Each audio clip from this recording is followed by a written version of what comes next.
Hello, and welcome to this very special episode of Meet the Farmers. Yes, listeners, we've made it to 100 episodes. I can't believe that. But what better time than this to look back through the first 99 episodes and reflect on where we've been and, importantly, where we're going, because the next 100 episodes is going to be quite a critical time in farming. Really interesting to see where we all go. To do this today, I'm joined by two people who know the podcast almost as well as me. Yes, we're turning it over to the listeners today, and I'm here with Juliet Scott and Tom Bland. Tom actually did all the technical production work on the show for the first 65 odd episodes before he was finally satisfied enough that I knew, or sort of knew, what I was doing. Welcome to you both. Thanks so much for coming on. No, thank you so much for having us on. It's a pleasure. It's good to finally be on this side of the microphone. Yeah, absolutely. I mean, Tom, for the first few years of the show, I suppose, you had the thankless task of doing lots of technical production stuff behind the scenes. And firstly, I want to say a massive thank you for that. Definitely those early days. I mean, I had no idea what I was doing. I still don't really have much idea what I'm doing, but I've learned a bit since then. It was very much we were both doing it together. Can you take me back to that really early time? That was I just looked at 64 episodes I did there. Before you went, no, I know what I'm doing. Before you trusted me enough to actually say, no, then you can just do this by yourself now. It was hilarious because the first episodes, and sort of until you get to about episode 40 or so, it's all very much on-prem and, walking around the fields, walking into factories and all sorts of weird noises, which is great fun. Something we should totally talk about in a bit is just the wacky and wonderful noises in the background of this stuff. No, so I mean, just for listeners, I suppose, and I should say that actually neither of you, which is partly why I wanted to bring you on the show tonight as well. Firstly, neither of you are farmers, which for me has always been a really important thing about this show. That it's for everyone, and it's a way of farmers connecting with other people in the rural sector, but farmers connecting with everyone really, because we all just need to connect with each other. Can you just introduce yourselves, just to give listeners a bit of an idea of your backgrounds and where you're coming from? So I'm Tom, obviously, and my background is in AV systems, everything from large loudspeaker systems at rock and roll concerts through to what I do now, which is audiovisual systems at theme parks. And I spend most of my time sat at my desk on the phone, now that we can't get on the plane and go anywhere. Yeah. You can see, listeners, by the way, why I wanted Tom's skills, given that I knew absolutely nothing about audio production at all. I still don't know very much, but I've picked so much up from this guy over the years now. Oh, you've got the kit now. And Jules, you? So I work in research, and I'm broadly sort of focused on educational research. I did my PhD working with Lego photography and voice recorders. Yeah. And I'm debuting as this is my first ever podcast. Normally I'm the one doing interviews for kind of research purposes, so it's really interesting to be on the other side of the interview and to be on a podcast. I'm very excited. But I know you listen to a lot of podcasts yourself.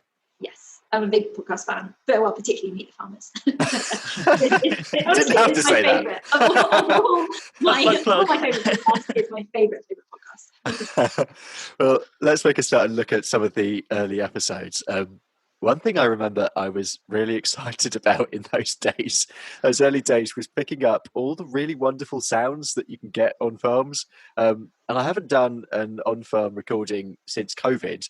And it's actually been one thing, preparing for this episode, looking back and listening back through the episodes. I really miss doing those on-farm episodes for that reason. Yeah. But there's been an amazing, rich, soundscape of background noises. From like noisy fridges and clocks going off when you're having a serious discussion around a table, and bits of farm machinery and conference chatter, and absolutely hilarious animal interruptions. And like, why do so many kitchens sound like bathrooms? It's just not okay.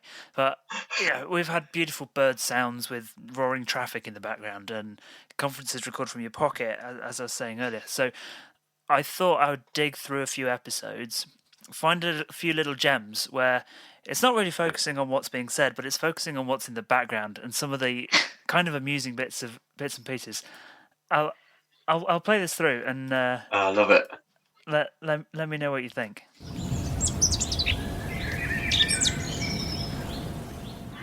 Just you can do the gobbling noise.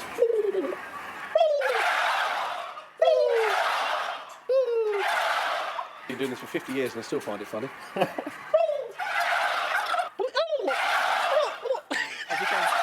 As you can see, Paul can speak to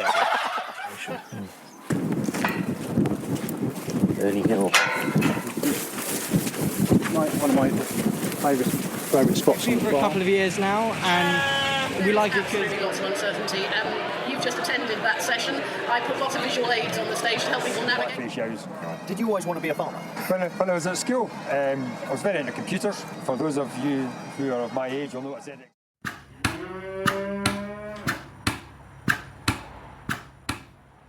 This went up 5 years ago, and again, just make it big in space. I'd say it's amazing. There are a few farms that I come. I'm very much about building relationships with the local council, so that's key. Working with them, coming to. Yeah, I'll take you up the dairy and show you the dairy.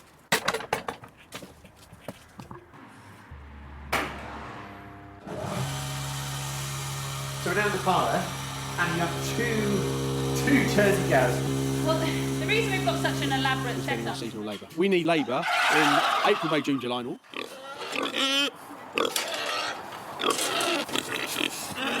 For the Meet the Farmers podcast, which is available on iTunes and SoundCloud and thinkingcountry.com. Absolutely. And I think we're now being kicked out. Ben has been drinking and talking too much. But We can continue this conversation then. we will. But that's Free stuff. Taste of enthusiasm. The best thing about the Highland Show is... Oh, that was awesome, Tom. That's great.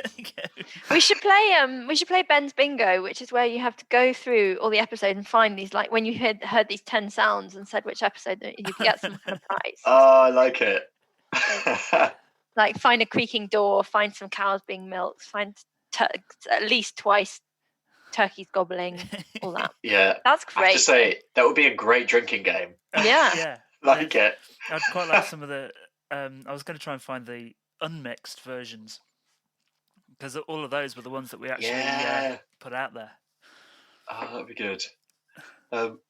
Tom, can you take us back? Tom, by the way, listeners, tonight is doing, as he should be, really, I suppose. He's doing all the techie stuff, and he's in charge of going back to all the audio snippets. Can you take us back to episode 1, and let's see how it all began. Episode 1.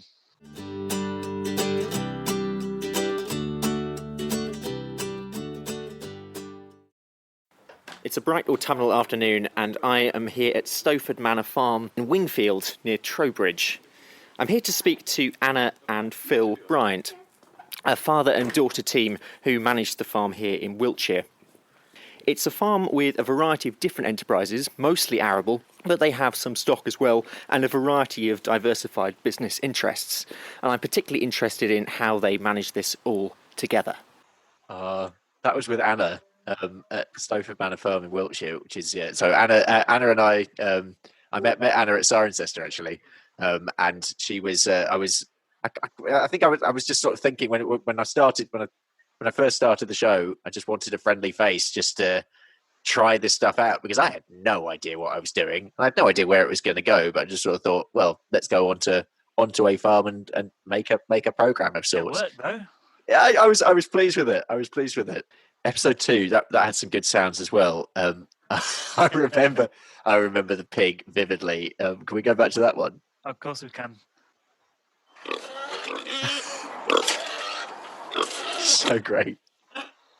Here with Sue, who manages the livestock on the farm. It just keeps going. I've been here 17 years. I started off with Grounds and Gardens and worked with them for about 10 years. And then it was always a big joke that when the old farmer was here, I'd take over when he retired. I tell you what, you didn't make it easy in those, in those early days to mix it down. How do I make it sound like the voice is coming out of this rather than the pig? It was. I remember standing there with the mic and Sue, who was. Oh, she was. I mean, there was some great, some brilliant people at Elm Tree Farm. They are such a brilliant team. Just outside Bristol. They run a care farm there. But I can remember standing by the wall. Sue was standing in front, and this pig just came and it jumped up onto the wall and just grunted straight into the mic. And I had no idea what I was doing. So it's like, do I push it? Do I put it here? Do I put it there? But there's no better way of learning than playing in at the deep end. Yeah, it's quite a skill to be able to interview animals as well as to be able to interview humans and and sure everyone gets their say. Yeah. But it really does help transport you there, These little clicks and scrapes, and you're sat in the farmhouse kitchen or something, and you can hear the grandfather clock ticking away. It's quite nice. Yeah. I like having those sort of non-perfect recordings, and it just takes you to that location. Yeah, it really transports you, and so often they have to be kind of artificial, like when they record the archers and they have sort of pretend glasses to clean. But I love that it's also like authentic in that you are at the farm, you can hear the mud, you can hear the rain, the winds, the animals, and it's wonderful. And you really transport your listener, which I love about the podcast. Can you remember which one was the first you listened to? I don't know. I don't know, because I definitely went back. I really love that first one. I think our first one's brilliant. Maybe I've only ever heard the mixed one, but I think it's great. I loved. There's some that I like revisit regularly, especially if I'm going to bed. That's just really relaxing. I find Ben's voice very soporific. Not in like you're boring, in a kind of you have a really nice voice. It's chills. Yeah, you are welcome. And so I really love listening to the podcast in the evening when I'm cooking or whatever. And so I normally jump around. I think my iPod likes to shuffle the podcast, which is a bit confusing. So it's like now I'm in a dairy, now we're doing cider. And, but it's just such a fascinating. What I love about the podcast is it really transports you there. I mean, that's why I think the sound effects are so cool. When you do capture bird song, when you capture the wind, when you capture those creaking doors, it's like you're sitting at a kitchen table, with Ben and the wonderful people that he's interviewing. So I guess we have both Ben and Tom to thank for that, because of the great sound quality, it's able to transport us. But Ben, thanks to your visits, we're able to actually get this glimpse into what it's like to live the farming life. Because I think, sorry, I'm rambling, but No, go for it. I think what you were saying is it's really about human. It's not just about farming; it's about the human aspect of all of that. And that's what's so nice in that. So often in journalism about farming, it's just such a focus on crops, produce, and you don't actually get to see all the really wonderful other elements of farming by just focusing on kind of the processes and outputs. You lose that, the wonderful conversations that people have and the strong friendships that colleagues will have with each other, and the animals. There's one of my favorite examples of that. I'm trying to find which episode it was, but describe it. It's talking about the full family, and there's the baby there. With James and Katie. Yeah, of course. And that was a fantastic visit. They're brilliant couple. Oh, it's awesome. There's one quote in that where she, they're talking about the rest of the day and what they've got to do. Yeah. And it's something to do with Katie was going to go and collect the kids, which was an hour away, and then it's half an hour to home, and then they had to come back and deal with all a load of wire or something like that they'd left in the middle of a field. And it's just this wonderful glimpse into the chaos of everyday life. And it was really sort of honest and, well, this is what life is like.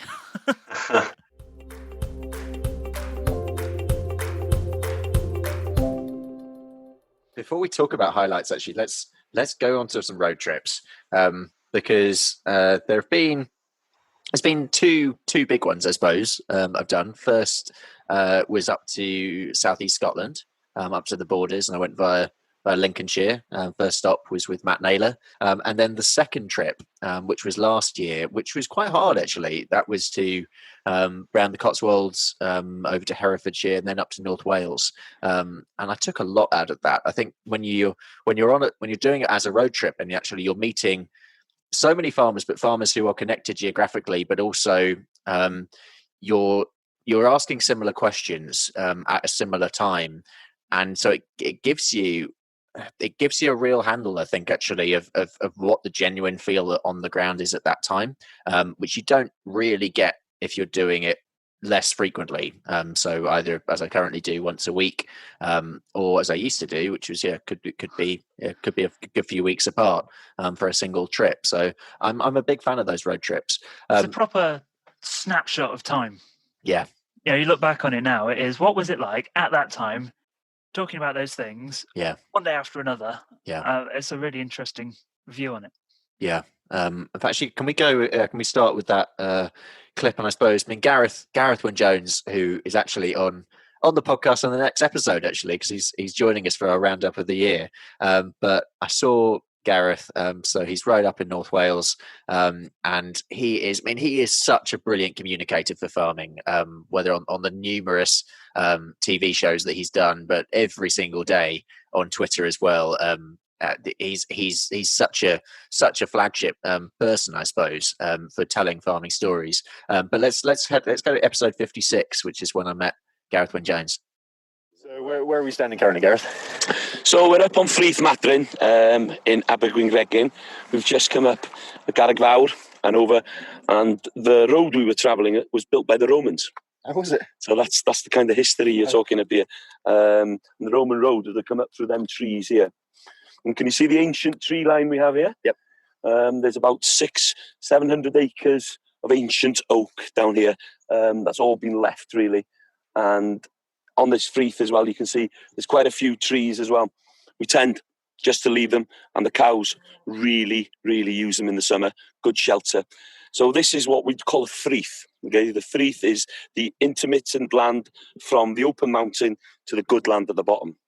So for the summer months, the cows will graze all this, and we'll take them in beginning of November, and then we'll bring sheep here just to keep the feg down. And then for hopefully the spring, there'll be a nice fresh piece of grass for the cows to come up. And you've just seen how good they look. They've had no concentrates. It's just off this green stuff. And cows are really, really important, I think, with the whole mixture for us. Sheep can take quite a lot out, and cows will always put something back in. I love that honesty. So behind us is the cabinet. I love the kind of audio vista that you get. It's as if you're standing there, like looking across. Just this description of it it's gorgeous, and kind of you can almost smell the fresh grass, and it's lovely. I really miss that from the Zoom, as you say, the Zoom ones are great, but the kind of vistas that you get of these gorgeous kind of countryside views. I hope, when you get back into your road trips, I hope that there are more examples of that. I'm sure there will be. And actually, Gareth has been, Gareth's family has been there for over 300 years. But I think another great thing about the podcast is, another thing that the podcast is about showcasing that real diversity of farms, but also people across this amazing industry. And that goes for owner-occupiers, but also tenants. And Ali Hunter-Blair, who I saw and met on that same road trip in Herefordshire. Ali, again, rather like Gareth, is no stranger to the screen, and again, a brilliant communicator. And one of the things I love about both of them is their real honesty, which came across in both of those interviews. I wonder if we can go back, Tom, to episode 52. That's with Ali Hunter-Blair. Basically, we've got to cover the rent. That's long story short. And if I can see a profit in January for next year's crop, I'll sell some corn. And I usually sell 50% forward and 50% throughout the year. That tends to be our strategy. Last year was the worst thing I ever did, because obviously the price got to £200 a tonne. I sold a lot at 140. This year we sold a lot at 160, and suddenly it looks like the right thing to do. So it's a gamble. It's a total gamble, and as my old man always says, sadly, he is full of good advice sometimes. But he was, like the old days, wheat price used to be the price, and then it used to raise by £1 per tonne for the month, an extra month that you could store it. Whereas now it can rise and lower £10 within a day. If you ring up at the wrong time, you can suddenly be up or down a tenner. So our strategy for that is our rape is pull marketed through United Oilseeds. Fantastic from them. They are a wonderful company who I wish we could do more dealings with, quite honestly. We never hit the top of the market. Obviously, it's a pool. We never hit the bottom, but they are consistently outperformed probably what I would sell at over the last 10 years. Yeah. So But that example I actually picked out simply because there's not actually, when I was looking back on the episodes as well, we're not talking about the ins and outs of the business side significantly on the show. I mean, ultimately, I suppose it is a business podcast in some ways, but for me, this podcast has always been more about people and culture than necessarily the business side. But it's really, really important, I think, for me to actually discuss those elements and give people, both non-farmers as well as farmers, actually in other sectors, a real flavour of what's going on the ground on the business side. And I'm so grateful for everyone who's been on the show for that real honesty. Absolutely. Something that came up there, I think it might be a record. We're only a few minutes in and the B word already came up. Yeah. But I noticed there was some sort of forecasts on pricing and that sort of stuff. That was episode 52. So that was a couple of years ago. Yeah. But it's still a hot topic and it's still crucial to the business. And of course, we're about to find out what those forecasts, if they were right or not. But it's important to understand the business of it and the impact that something like that has on the farming industry. Yeah, no, absolutely. I mean, we're recording this just a few weeks before the 1st of January, before the end of the transition time, and I know that there are a lot of very concerned farmers out there. But I think actually, strangely, beyond Brexit, I think actually the conversation in farming circles now seems to be far more centred around the 7-year transition that we're heading into, and ultimately the end of subsidies, which a few years ago nobody could have predicted that actually. So we're going to see such massive change across the industry in that time. Let's talk about some of your highlights. If you both had to pick one episode, I know that's really hard because if I had to pick one episode, I couldn't. But perhaps let's not talk about that. Perhaps if you could pick some moments that stick out. Can I pick the forestry one? Oh, I thought you were going to go for Ernie. Oh, I love Ernie's episode so much. No, my favourite of all time. Oh, actually, I've got so many favourites of all time, but particularly the forestry one. Meet the Forester. I don't know what you call it. Yeah, Meet the Forester. That must be episode. Is it in the 50s? I think it's more than that. That's Luke Hemmings. That was 84. Oh. Yeah. I just thought he was so brilliant, and it just after listening to that, I was like, "What? I need to go and plant hazelnut coppice now." Yeah. Immediately, I immediately need to plant some hardwood trees to save the planet. I think we are going to see, well, we're already seeing a massive drive for planting more trees. And that's both commercial timber, but also amenity woodland as well, broadleaf species as well. And I thought it was fascinating, actually, for me, hearing both the PR element as well, because he was arguing that actually in farming comms, we're much further ahead than forestry is. Foresters don't really have these sorts of medium to such the stage that we have in farming between this podcast, Rock and Roll Farming, and the multitude of other farming podcasts that are available now, which is absolutely brilliant. For me, tonight isn't just a celebration of this reaching 100 episodes. It's a celebration of where farming comms is currently, farming podcasts are currently, and all the great work that so many have done. But I wonder if we can actually, let's go back to a snippet from episode 84 with Luke Hemmings. We already import 80% of our timber that we use in this country. Wow. Which is the sort of second highest in the world behind China. Obviously, there's a lot of people, myself included, who feel like we should be doing more to make sure that doesn't go in the wrong direction. That we ought to be producing more of our own timber rather than importing more. And there's lots of reasons for that. Environmental reasons being one of them. Does it make sense to be importing timber from across the world? And also, what controls do we have over what's happening in the Amazon or in Siberia or somewhere like that?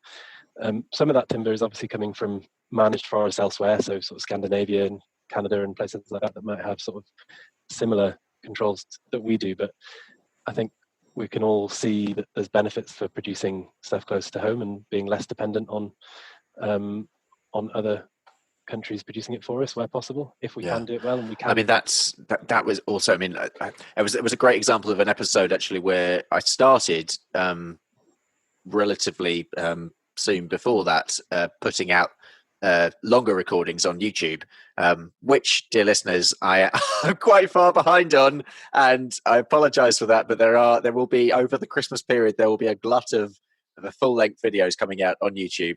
I've just been working on editing those, but they will be coming out. But no, thanks for taking us back to that one, Jules. That was definitely one of my favourite episodes. Tom, do you have a highlight? Yeah, of course, I've got a highlight. We're going to go back in time a long way. And it's one of the very, very early episodes. Okay. And it's not for any reason other than I just find it absolutely hilarious. I'm intrigued now. This is episode 8. Just so you can do the goblin noise.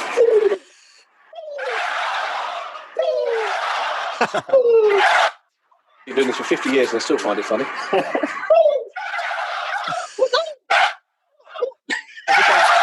As you can see, Paul can speak to us. That is great. Oh, that's the old music. Yeah, of course. Yeah, the old music. That's just, I just love that, and I would love to have a go. It was good fun to say. And Paul Kelly, what a story, what a guy. And again, another example of a family business who completely turned themselves around, who were told that what they were going to do wasn't going to work. It went in the face of everything that was going on conventionally at the time. And now his turkeys. Well, actually, I'm having one of his turkeys for Christmas. Hey. But yeah, all the big TV chefs. He has played the marketing game really well, and he's just been a real success story. And he's also just a great bloke as well. So let's go on to some themes that we've been covering through the episodes. Let's start with the idea of collaboration, actually. And this has been one that's drawn through from early episodes, perhaps, but I think it was probably become more prominent later on, and I think it's probably because it's become more prominent conversation in farming circles generally. I've got 2 examples here which I want to bring up. One which is quite explicit towards collaboration, which was with Laura Buckingham, who I spoke to fairly recently. Laura is the arable manager at Fram Farmers, which is literally, it's a cooperative, so it's all about getting farmers to work together. And the other one was with Helen Browning, and that was one of my favourite visits of all my Meet the Farmers visits down in Wiltshire. Helen is such an inspiring figure for the industry. I think at the moment we're really fortunate to have 2 fantastic women actually running the show at both the NFU and for the organic farming world at the Soil Association as well. Absolutely fantastic. Can we go back to Helen actually in episode 37? More farmers are looking to other systems and influences from organic, which must be exciting. Really exciting. I think we both at the Soil Association want to support those organic pioneers and make sure that organic both continues to get bigger and better. But we also really want to share what we're learning and learn from others too, because nobody's got all the right answers here. There's an amazing generation of new young farmers coming through who are doing some amazing work. There's a real urgency about the way we manage our land and how that needs to be addressing the issues of climate change and the biodiversity crash. And so I think being part of that huge and broad movement still feels really exciting. I think that's a good message to end it on. Yeah. Actually, let's go to Laura's as well in episode 89. Again, stressing this real importance for the opportunity actually for collaborating in the industry.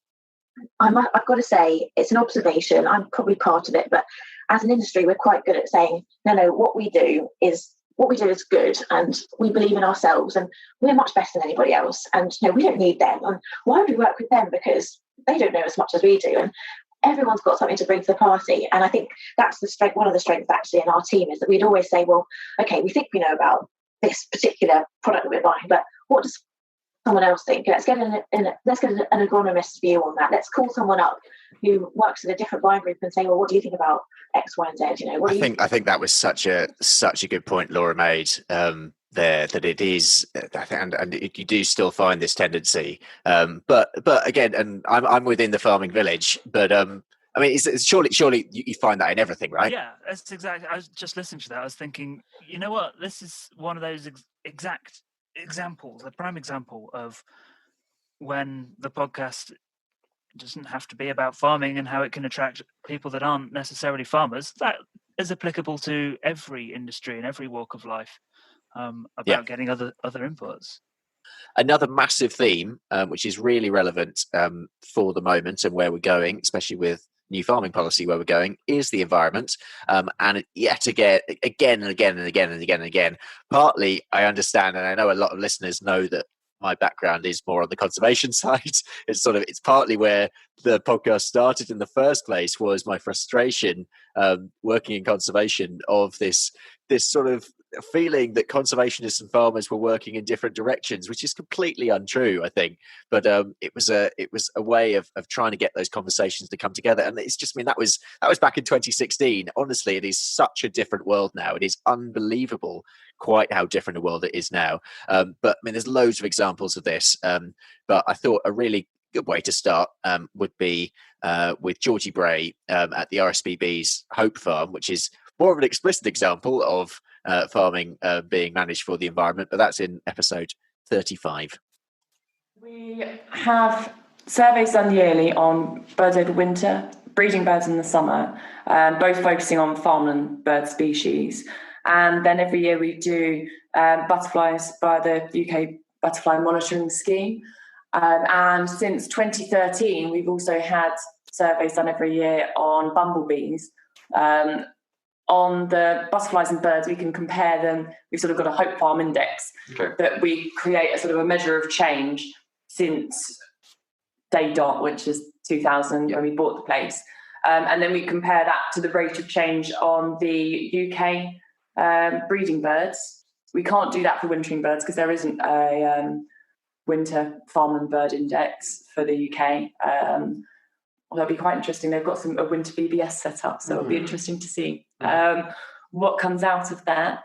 And the butterflies, we can enrol that as part of the UK scheme, and we can compare that as well to the change in butterflies year on year. I mean, that was fascinating for me, sort of just hearing from Georgie the sheer amount of detail that they go into in terms of their survey work. And for me, it's been one of the frustrations about where we've been in terms of environmental policy, certainly on our farm. It's like sort of it's where the driver is, and actually that collection of data is so important. But there are so many farmers out there who are brilliant at doing that, not just on the environment level, but also on their soil index, on all sorts of data that they are gathering. I mean, we did an episode with Martin Lyons, who's chair of the Nature Friendly Farming Network, and he's really passionate about showcasing mud on boots farmers who are doing fantastic work for the environment on their own behalf. And I mean, a really recent episode which I did with Tom Clark, who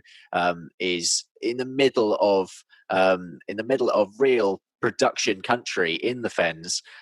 He's on the NFU's sugar board. He grows sugar beet. He grows cereals. Could be seen as being quite an intensive agricultural area, but it was really interesting to learn from him the existence of the Ely Nature Network, the network of farmers who've come together there to undertake landscape scale conservation. And that's a really good example of actually showcasing these stories that this is happening. Let's go to, before we get comments from both of you, can we go to episode 96 with Tom Clark? Talk about the Ely Nature Friendly Farming Zone, which is you along with a load of your neighbours. What is that, and how did it come about? Right, so Ely Nature Friendly Farming Zone is a group of, now it's grown. It started off much smaller, but now it's around 22, and it could even have grown since I gave you that figure. And it's just farmers in the Ely area who have a wish to demonstrate that we're all committed to at least 3% of our land area being in environmental stewardship. Yeah. Most of us have got much more than that, but that's kind of, we need to set a bar somewhere. And we basically do three things. So we learn from each other. As I was talking about the Fen soil, it's a bit of a unique situation. We don't have hedgerows, and a lot of the options on environmental stewardship are kind of tick box, or it's a fixed menu. And some of them just don't work on our source. So learning from people who've been doing it for longer and in the same situation just speeds up that learning process. So we're learning from each other. Secondly, we're bringing in outside experts. So we've got Cambridge University down the road. We've had researchers from Cambridge University come in and tell us all about what are the pollinating plants in the fens, because there's a lot of grass actually. Yeah.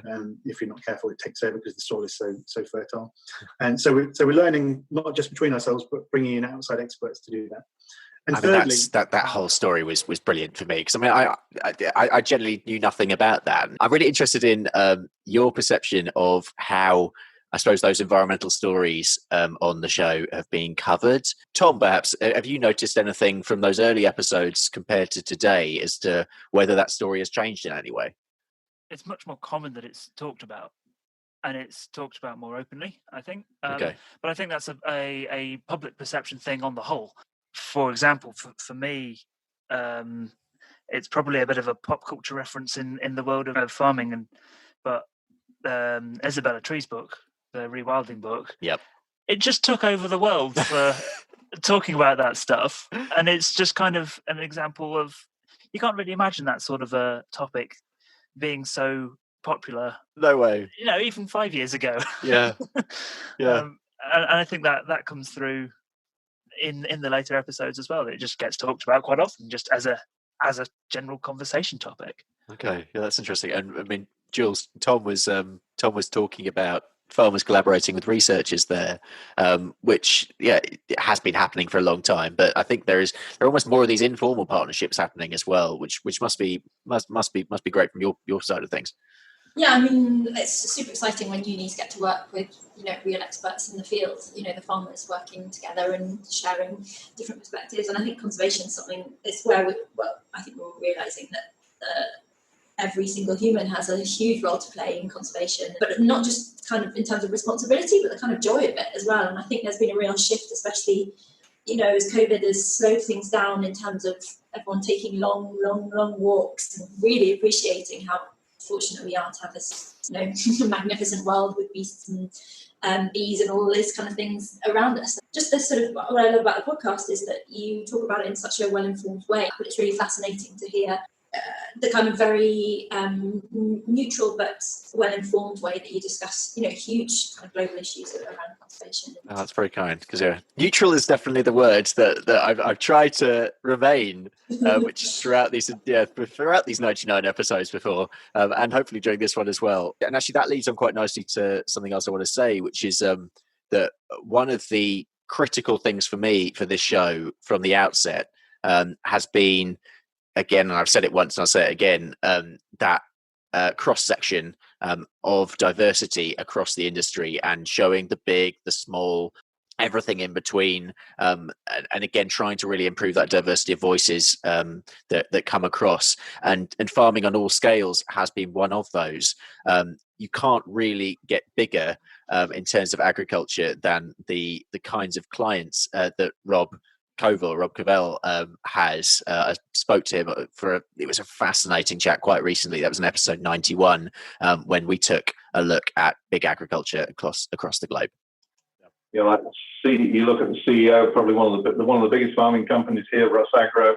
It's a public company listed in London. They're just investing $2 billion in pigs in China. Okay, so these groups will get more and more massive. They've reached a point. They're not very efficient, but they're supported by government subsidy. Will those farms get broken up? Not in the foreseeable future. They will get smarter. They will build their yield.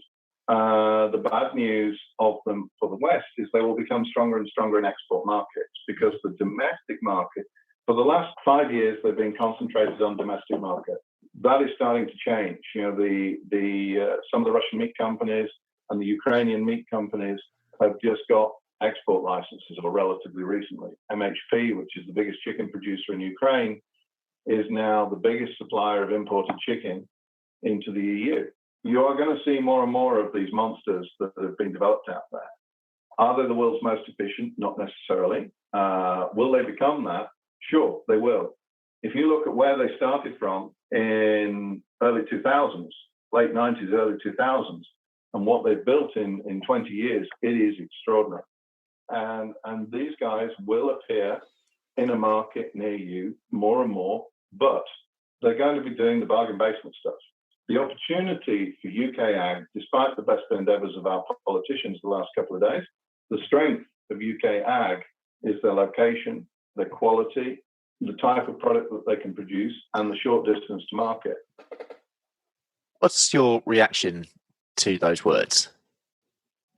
So I'm not going to say I'm surprised. As part of my work, I do the very ecologically naughty thing of flying around the world. And I've flown over the States quite a lot and seen the huge hour upon hour of flight time of fields of stuff.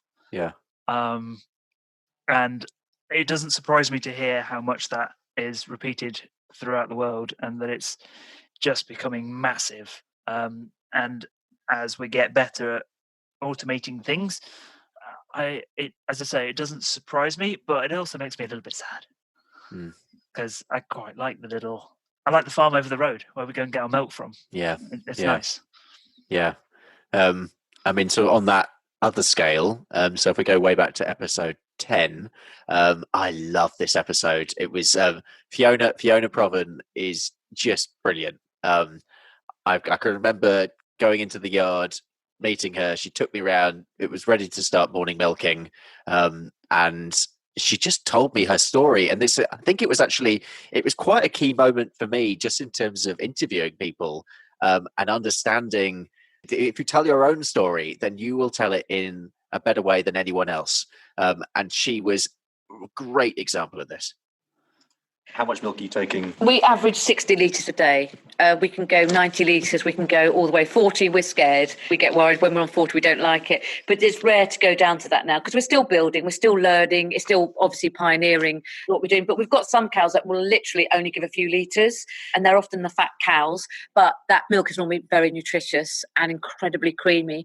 If sales are low, we only milk the cows who don't have calves on them. So we can do it to suit us. If someone's ill and we've got a cow with a 2-3-month-old calf on her, she doesn't need to be brought in if we're low. Now, when milk sales are high, this is how we manipulate it, then the calves have already been practiced going in the stable area with their own calf yard, with tiny ones, with bigger ones, and they all buddy up, and they even queue at the gate. And then they queue up, and then they go in there into their stable area and overnight. And then mum's obviously got enough milk. That's when sales are high. And then we'll milk her, but we'll leave 1/4 for that cow. So it's So there, clearly, she was talking through the system of calf at foot that they have. But early in their episode, she was talking about her own story. But I think I just wanted to put that in because it exemplifies the real just difference between everyone in the industry. And people are doing things of all scales, and that's really what I want to explore in Meet the Farmers. And I feel like there's so much more to do than that. So a lot of my favourite moments, a lot of my favourite memories come from the events that I've been along to. And these episodes have always been a lot more work to make, simply because it's lots of snippets and lots of great conversations with people, especially at conferences. And I've been really privileged, especially to go to several Oxford real farming conferences and make podcasts there. I think my first one was in 2017, and that went right the way through to 2019. I wasn't at either conference earlier this year because I was away. Actually, one of the brilliant things about conferences is just the people you meet, and especially people who I've got to know on social media, especially on Twitter, and then you meet them face to face at these conferences. And I have to say, one person who has just been an absolute joy to get to know, who I first got to know through Twitter, is Rob York. He's a rural commentator from South Wales, and at most of the Oxford conferences we've ended up probably having a few drinks together, which we definitely did in 2019. Let's head over to the joint ORFC cider tasting event in 2019. And I think we're now being kicked out. Ben has been drinking and talking too much. But we can continue this conversation then. We will. But there is we can break down the barriers. Individuals need not get in the way. I think we need a little bit of kind of committees. There's nothing wrong with a good committee of different voices. I'm going to be kicked out again, so it's goodbye from Ben. It's goodbye from me. Thank you very much.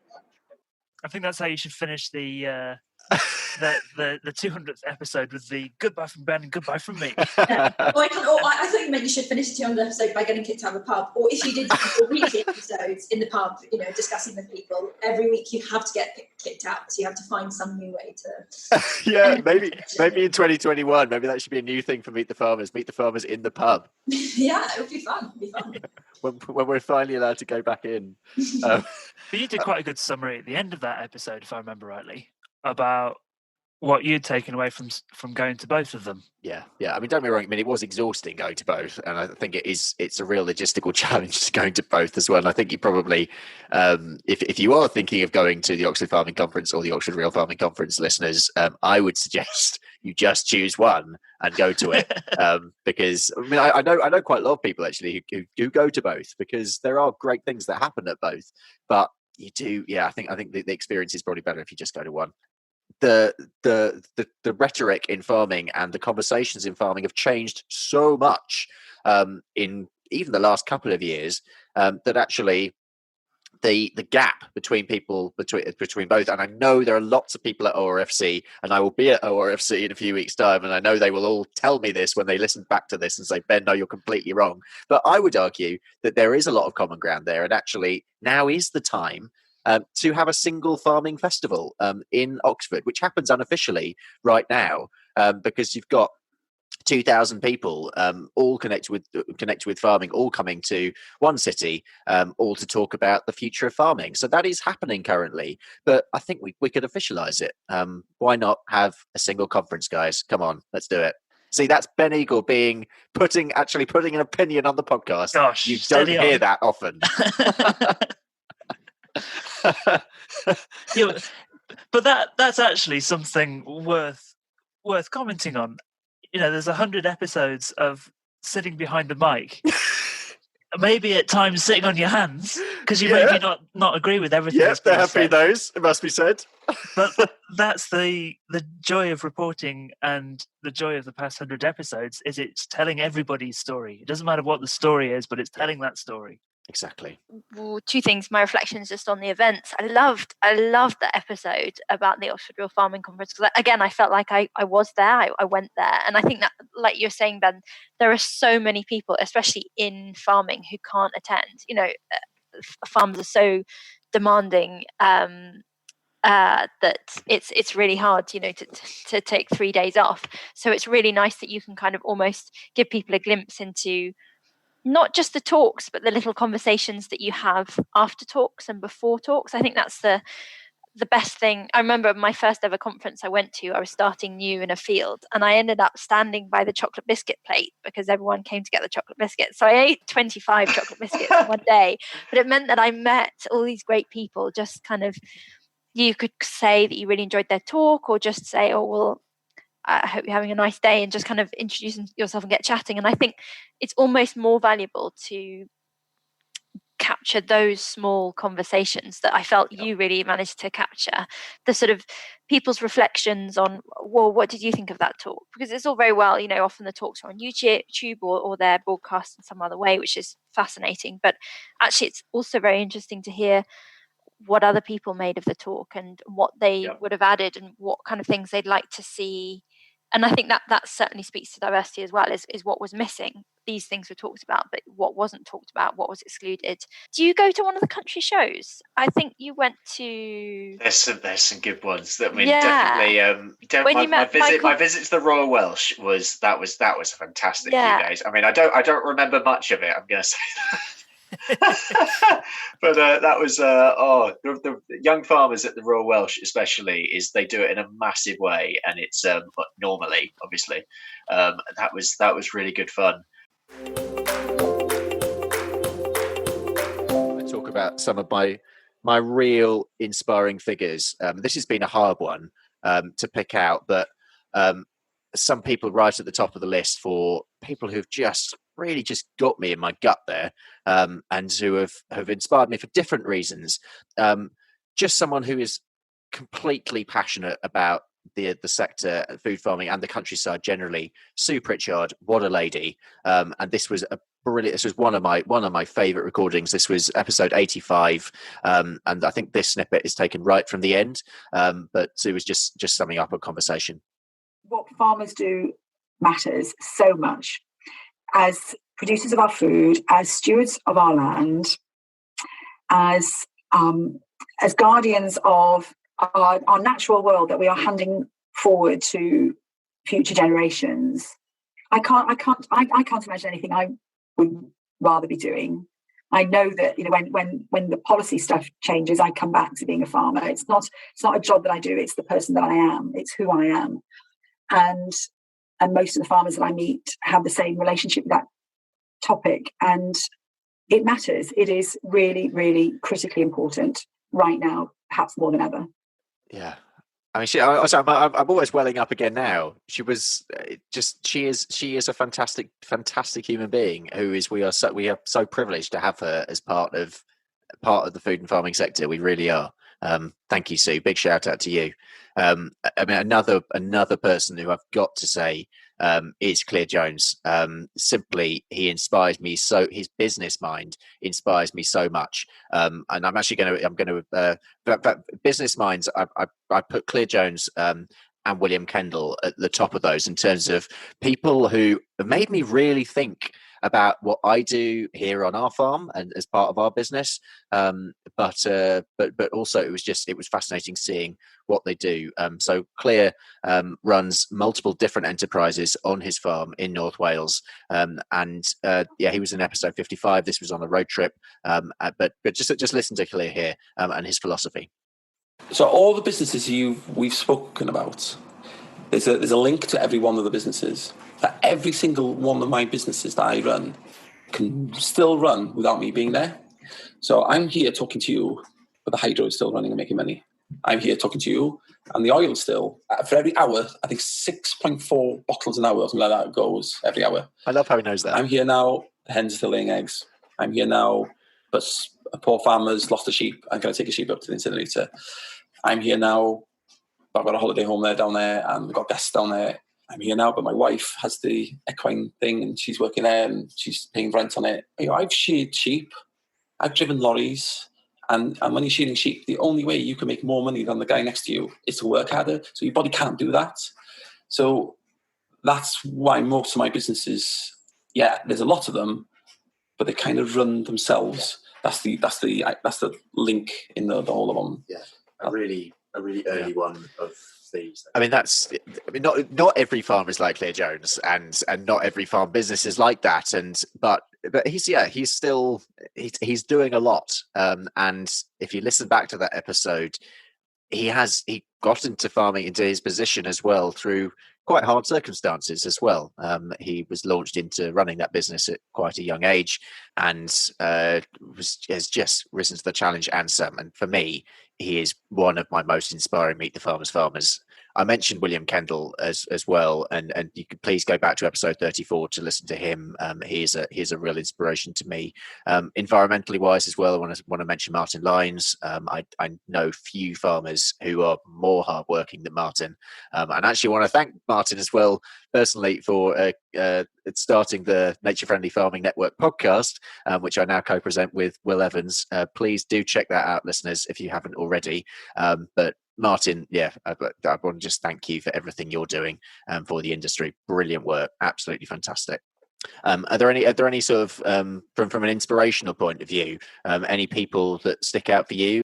I mean, you've picked some really fab examples. There's so many brilliant people, and that's kind of something I love so much about this podcast. It's almost tiny biographies about these wonderful, inspiring, fantastically eloquent people who talk about farming. I think, yes, the way Sue articulated it was fantastic. And then again, that kind of insight into someone's mindset is fascinating. I mean, I could name so many. I guess Ernie, we have to mention. We have to mention Ernie. I think it's really exciting to think about the kind of future of farming. And I have a lot of friends who are young farmers, and I think they're working really hard, and I think it's really exciting to look ahead to the future and see what the next generation of farmers are working towards. And it's that I really enjoy that your podcast interviews people that kind of across the farming career, and so many people that I was really inspired by. A couple of themes that stick out, and one of those is mental health, and I think you've been a fantastic ambassador, encouraging people to talk rather than sit in silence, and I think some of that stuff comes out amazingly in that Wales field trip that you did, and there's that one particular episode that slightly moves away from the Meet the Farmers kind of standard structure, because we start talking about trains and other stuff slightly away from farming, but it links it all in with the wider world, and it's just it's a long episode. It's a 44-minute long episode. Sat around the table chatting it through, and there's been some really interesting things that people talk about, and I think it's good to broadcast that stuff, and it's good to put it out there to the world to encourage more people to talk about it. Yeah, no, that was fantastic. That was with Dan Goodwin and Steve Lober, who works for Network Rail, and that came out of actually a conference in Colchester on mental health, where I was speaking, and I had a really good conversation with Steve afterwards, and it just clicked the similarities in many ways of working on the railways and working in farming. And certainly in East Anglian perspective, but nationally as well, there are lots and lots of commonalities between the two, and in the way that something I didn't realise, and it was a really interesting insight, that whereas farming tends to be not all the time, but a lot of the time there's usually a family link. So a previous generation might have worked in farming. That's the way with the railways as well, with a lot of people as well. That was an interesting insight for me. But I think it was a really important discussion. And Dan Goodwin, who I want to flag up as well, is an absolute star of a mental health campaigner. He is brilliant, and he has done so much. He'd hate me to say this, but he honestly has done so much. There have been some people who I have so much respect for being so open about their own stories and stories of their families. Paula and Pete Hines from Ireland, fantastic global ambassadors now for mental health and farming. I've got to mention them. The episode with Sean Fletcher as well, Sean from Countryfile. He was talking about his son and OCD. Jeremy, that was fantastic. I loved talking with Jeremy Buxton, who's a Norfolk farmer. He was very, very open about his story and his struggles. I don't know, it's difficult to pick examples for this, but I think the one I want to pick out, Sally Irwin, this is episode 87. She's a real inspiration. She's not from a farming background. She married into farming up in Northumberland, and they've had quite a tough farming story. And she's very, very open in her book, but she was also very open on the podcast as well. There's sort of like a culture of silence and embarrassment in farming about not having money and having all of these stresses, and you're supposed to be sort of stoic and just get on with it. And I think it leads to really serious mental health problems. So I was really keen to put that in the book. And I spoke to Steve about it, and I said, shall I do this? And I know some comments we did have was like, you don't wash your dirty linen in public. You don't tell people your problems. Yeah. I thought, if somebody else is going through this and they can't afford to buy the kids shoes, or they can't afford because the weather's been so awful, then you need to know that there's other people living it as well, and have got out the other side. The man at Rabbit was lovely, and I think I sobbed at him. I think I sobbed at him on his jacket for quite a bit, and he was really good, and he was very sort of discreet. And they gave us help with our household bills because yeah, that was the year that it was such a terrible lambing, I remember, and the weather was so dreadful. And we just when was that roughly? So that was, can you remember the awful storm? Yeah, so I mean, one of many conversations about mental health, and I'm really pleased as to how it's now. I mean, I think in many ways the stigma has been broken. I get that feeling in ag. It's been. I mean, the farming press have been fantastic. Massive shout out, especially to Farmers Weekly, for all the work that you've been doing. And again, I just want to have a massive shout out to Paula and Pete Hines as well, because what a couple for all the work they've been doing. Ag Mental Health Week, especially.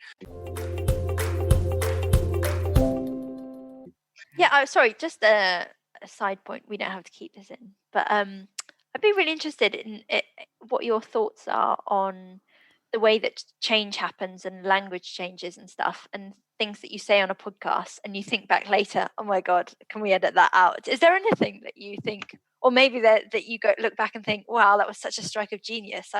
We absolutely should have made more of that.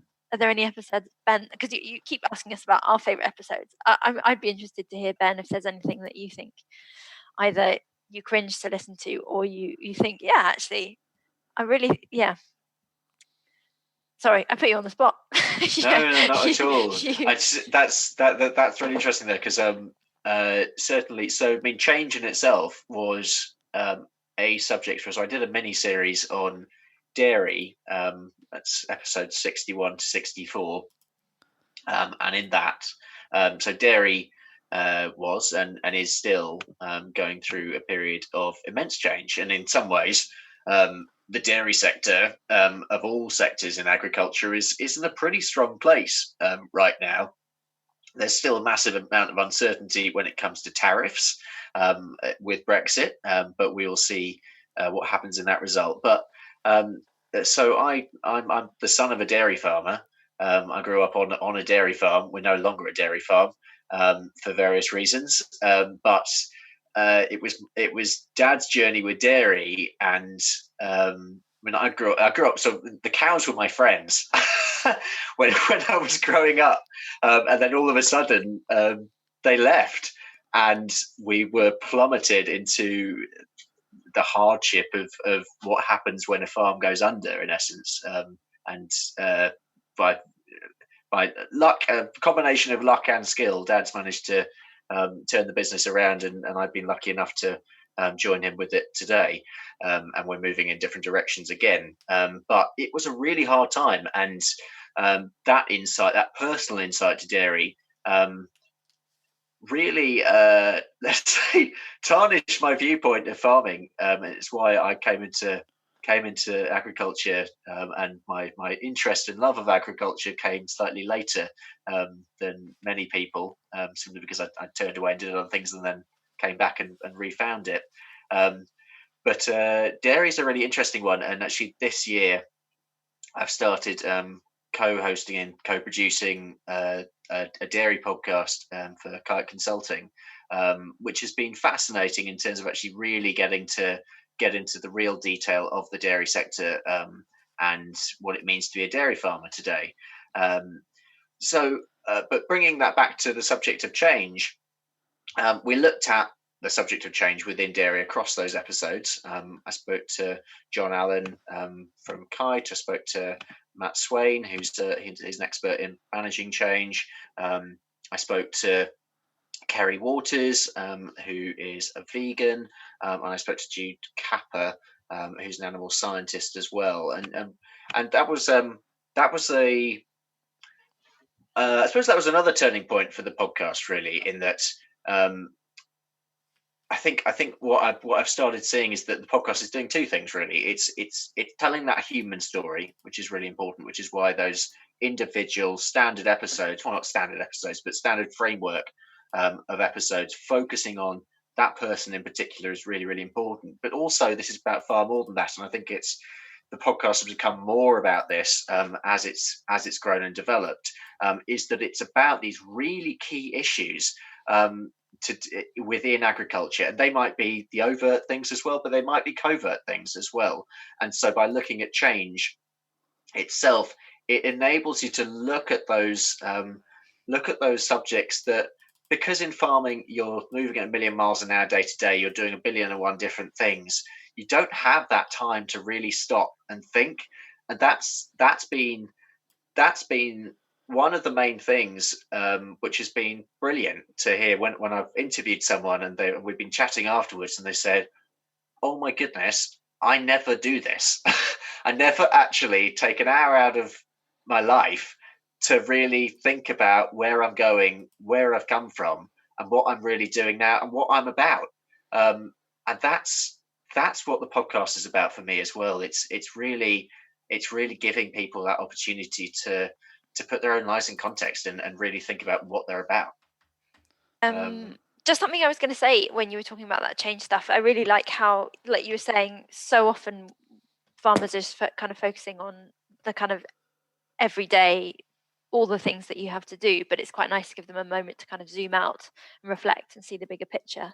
I just think, and I think that's something that your podcast does really well, is giving people the space to reflect on what's going on, to zoom out and to see almost just a reminder of how far they've come. Often, like, they realize there's a real sense of pride in, like, especially the cider one that was quite recent, that I just loved the kind of realization that they'd managed Kate is to fantastic. that was Kate Bevan is a great. brilliant person. Yeah, I adored that, in the kind of passion with which she talked about so much, but especially the way that, there'd been cider made on that premises for so long, and they'd finally managed to get their own license, so now that they can sell cider. And these huge, they feel like huge milestones, but on the day-to-day sometimes you don't get time to kind of pause and say, wow, yeah, we did work really hard and we've done really well. So I think it's nice that your podcast recognizes that and gives a bit of glory that they deserve hugely.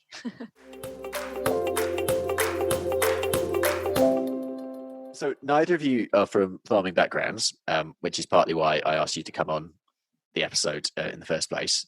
I will really want to know, therefore, sort of what you get out of listening to the show.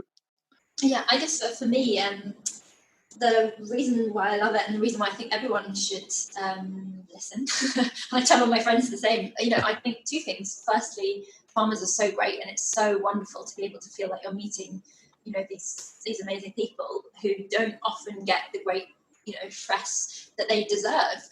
They deserve to have their story told meaningfully and recognition of their hard work. And that's the second thing, is I think everyone should listen to know how hard farmers are working. Yeah, absolutely. Across the UK, across the world, they are, like we're saying, 24 hours a day. This is their passion, it's their job, it's their, I shouldn't use the P word. Passion is doesn't do justice to the care and love and thought that goes into their looking after the animals, looking after the crops, ensuring that there's food on the table, not just for their family, but ensuring that there's food on the table for everyone across the globe. And I think, I just wish more people, I really hope that, we're not the ones that you're interviewing or on your podcast for the next Meet the Listeners. I think it should be, the Queen and David Attenborough, and all the celebrities that should be listening. I think, the reach of,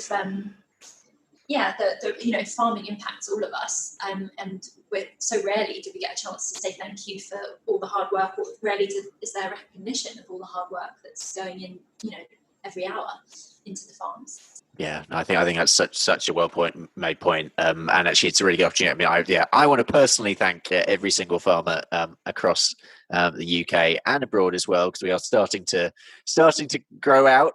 We've had a couple of more international episodes, because the beauty of Zoom and other video conferencing systems are available. Of all of those, is that we can go all over the world, and I'm really looking forward to doing that more next year and beyond. And also just for me as well, a massive thank you to everyone out there who is listening. It has been, this started back in episode 1, episode 2. I think it were maybe 5 or 6 listens, which was amazing. And I thought, wow, people are actually, but when you put content out there, you don't have any idea what's going to happen. And it's just, none of this has been planned. None of this was ever part of a plan. It's just sort of gone on, and I love nothing better than actually getting feedback from people as well. And please do, if you're a farmer and you want to come on the show, if you want to tell people your story, please do. Because I'd love to meet you. And what we really need to do in farming, what we need to just keep on doing, is just tell your stories, because people are honestly, I think this is the direction we're going in, especially in the UK. I think this is what people are hungry for, literally, when they want to actually attach when they buy that food. They want to know exactly. It's not just the food. It's everything behind that as well, and everything that you guys are doing. Let's keep on telling that. So I'm really, really looking forward to let's do that, doing more of that in the future. Speaking of the future, let's talk a bit about next year, 2021. We're going to say goodbye to 2020. Are we going to get to do our international road trip, Ben? I can't wait for the international road trip. We've wants to fund an international road trip, then please get in touch, because no, in all seriousness, I think it would be absolutely fantastic. I'll definitely now, Ben do that. Been talking about this for a very long time. Yeah. I think the last time we settled on we want to go and do New Zealand. Proper international tour of New Zealand. It would be epic. Maybe, we can keep dreaming, eh? Yeah, maybe we should use your language skills and start with France. Mine? Yeah. I'll give it a go. I'm not sure whether I'm ready to do a podcast in French yet. But no, in all seriousness, I've been plans for next year. I think in reality, we're looking at a lot of more Zoom interviews for the foreseeable until things settle down. But I'm really hoping to do at least one, maybe a couple of podcast road trips next year. And like I say, really branching out to do some international stuff as well. So really, really exciting. And it's going to be, obviously, we're going to have Brexit. We're going to have, as we start the journey into the transition. But one thing I've learned with this show is you can never second guess what people are going to be talking about or what the subjects are of the day. So we'll see what we're talking about in another 12 months' time. I just hope that the weather is slightly kinder in 2021 than it has been in 2019, 2020. It was probably, one of the most difficult harvests and growing years in most farmers' living memory. We're beating weather records all the time. It's going to be a bumpy road ahead. But I think that's probably a moment to end it. That probably is all we have time for tonight. But I want to say a massive thank you to Tom and Jules for coming on the show. And another huge thank you to you for listening, both to this episode, but also to all previous episodes. When Tom and I started this back in 2016, I had no idea we'd get to this stage 4 years later. And I'm really excited for the next few years, following where agriculture and the countryside is heading, and meeting lots of people along the way. There's one more episode this year before I have a bit of a podcasting break, but please do join me next time for the big farming quiz of the year. I'll have Emily Norton, Johan Tasker, Gareth Wynne-Jones and Guy Smith on the show to look back on what has been quite an unbelievable year. So I'm looking forward to that, and I hope you can join me then. But until then, it's goodbye from all of us here, and have a great week. That's awesome. Brilliant. Bit of retro. Yeah. I love the retro. So beautiful.